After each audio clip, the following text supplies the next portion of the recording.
শিশুদের শারীরিক বিকাশের পাশাপাশি মানসিক বিকাশের দিকেও গুরুত্ব দিতে হবে। রবিবার রাজধানীর বড়দুয়ালি এলাকাস্থিত আমাদের ক্লাবের ১৯তম শিশু মেলার উদ্বোধন করে এই কথা বলেন মুখ্যমন্ত্রী ডক্টর মানিক সাহা।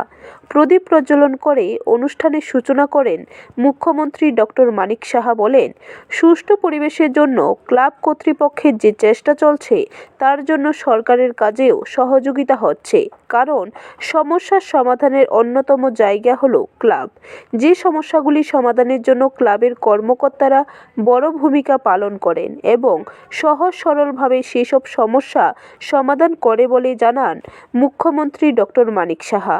মুখ্যমন্ত্রী বলেন, আমাদের ক্লাবের পক্ষ থেকে যে শিশু মেলার আয়োজন করা হয়েছে তা অত্যন্ত গুরুত্বপূর্ণ। শুধু শারীরিক বিকাশ হলেই চলবে না, মানসিক বিকাশও হতে হবে শিশুদের। রাজ্যের কৃষ্টি সংস্কৃতি তাদের শিখতে হবে, তাহলেই একজন সুনাগরিক হবে তারা। আসলে শিশুরার অবস্থান কোন জায়গায় সে কথাটা এখানে খুব সুন্দরভাবে এখানে রেখেছেন এবং এই ধরনের আয়োজন খুবই প্রয়োজন। শুধু ফিজিক্যাল ডেভেলপমেন্ট হলে হবে না, মানসিক ডেভেলপমেন্ট, স্পিরিচুয়াল ডেভেলপমেন্ট, সব দিকে ডেভেলপমেন্ট খুবই প্রয়োজন। ইন্টেলেক্ট ডেভেলপমেন্ট, চারটি বিষয় খুব ইম্পর্টেন্ট।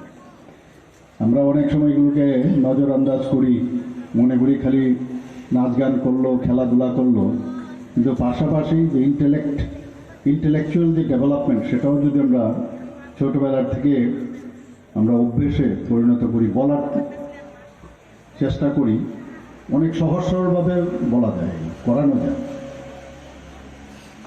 এবং আগামী দিনের সুনাগরিক গড়ার জন্য যা যা প্রয়োজন সহজ সরলভাবে ওদেরকে বলানো। আমাদের ইতিহাস, আমাদের রামায়ণ মহাভারত যাই বলি আমরা, খুব ছোটদেরও রামায়ণ আছে, ছোটদেরও মহাভারত আছে।